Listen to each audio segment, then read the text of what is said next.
on a case. But if people want to provide their name, then a lot of times we can keep that.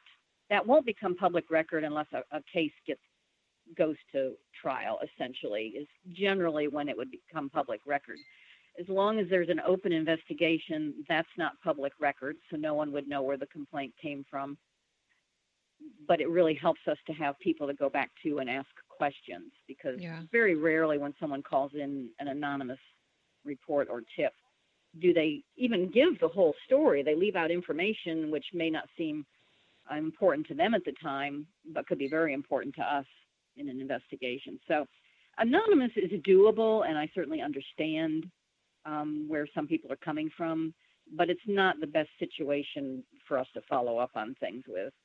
Yeah, I think that's really important, the way you just explain that to people, because it could backfire, basically, because of exactly what you just said. And I understand, if somebody's trying to make a report or whatever about their neighbor or something, they don't want to, have to live next to the person or whatever, but it does make a lot of sense the way you explained it, that the follow-up or more questions are just, you can't do it.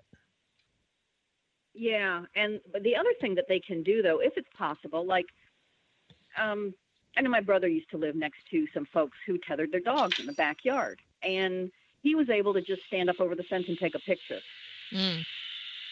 And that was very helpful for animal services to help deal with that, because if they're in a backyard in a privacy fence, they can't see that. Right. And if they can't see it, they can't deal with it. They don't have any reason to go onto that person's property. So photographs. So if a neighbor can just catch a photograph or even a quick video, that's something that's very helpful in a case. Mm-hmm. Yeah, I actually had somebody that was working on a house, and they were on a roof, and they sent me pictures of, a situation in a nearby yard that they could see from the top of this roof, but they were afraid to call it in themselves. So that's good that you explained that as well, that's a good way to use information and kind of keep yourself out of it. At least there's some sort of a proof there that they can check on. Yeah, photographs are extremely helpful. So what other things would you like to explain? We're running short on time, and I'd like, if there's something specific we haven't discussed that you think is really important for the public to understand regarding this, to help any animals that might be suffering, please let us know. Well, I guess the big thing is, just don't be afraid to get involved. Somebody has to have a voice for the animals that can't speak up for themselves. And while some of it may not go anywhere for reasons I've already explained, your standard of how an animal should be treated may not necessarily make it criminal. It's worth looking into. And just because you file a complaint with either animal services or law enforcement doesn't mean someone is going to get in trouble. It just means that you've asked someone to go out there and investigate it further. And if they go out and investigate and find out that there are extenuating circumstances, like you said, it's an older dog, but all the proper veterinary care is being given, or it's not as people saw it, or sometimes we get so-and-so told so-and-so who told so-and-so, and as the story got passed down, it got more egregious. And then when you go and actually look into it, that's not the case at all. So don't think that someone's automatically going to get in trouble. We don't go out there and just assume that there's something horrible going on and somebody's going to jail. We go out and investigate the situation, and if charges are appropriate, we do it. If intervention and assistance and education is what's needed, we go there too. Mm-hmm. So it's some people are afraid I don't want to get somebody in trouble, but that doesn't mean they're going to get in trouble. It's going to be looked into to see if the situation for the animal needs to be changed, or if, like I said, it really is okay, or there's just a little education that needs to be done or something like that. So, right. Don't be afraid to file a report thinking they're automatically going to be in trouble.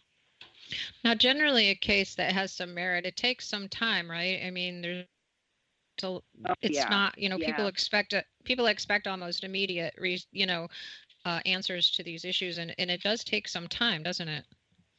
Yeah, it's not CSI. Everything's not solved in an hour. So Yeah.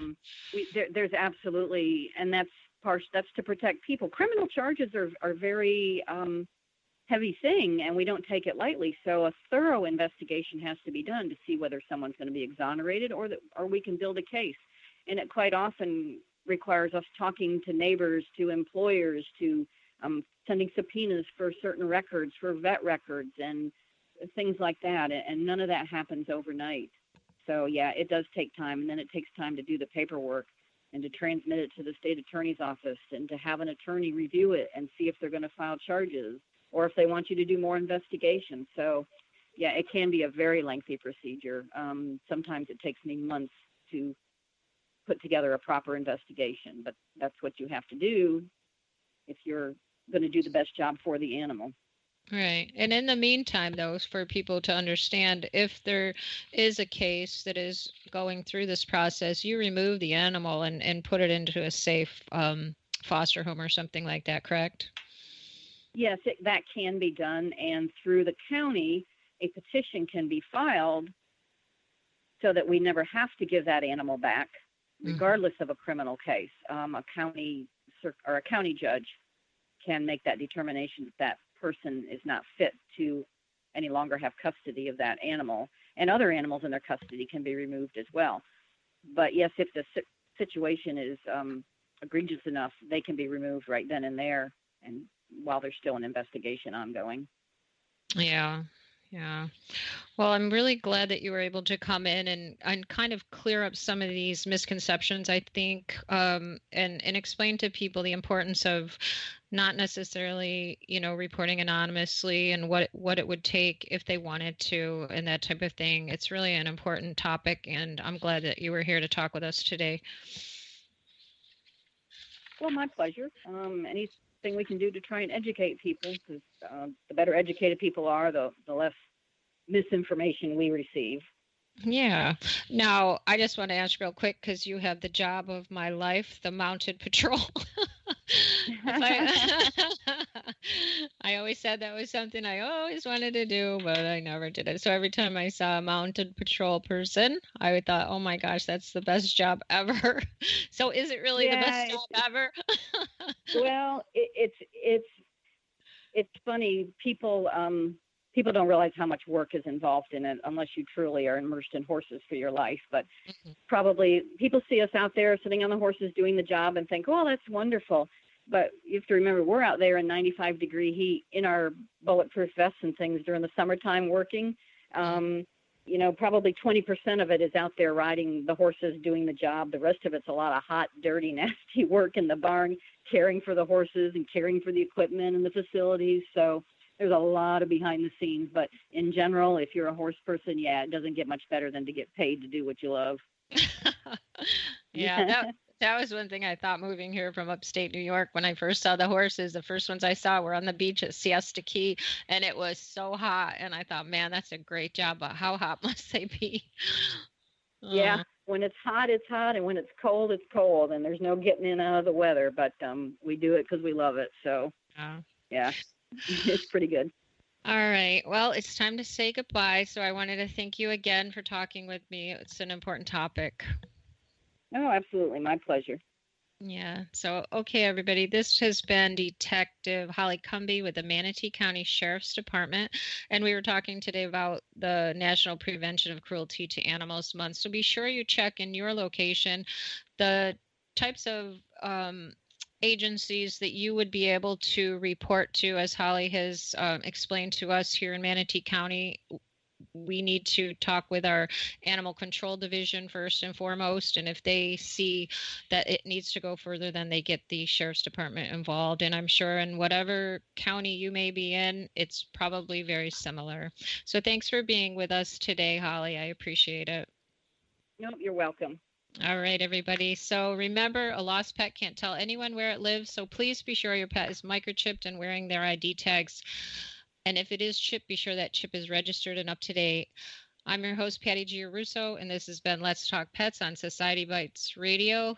And thanks for joining us today. And until next time, take care and keep your pets safe.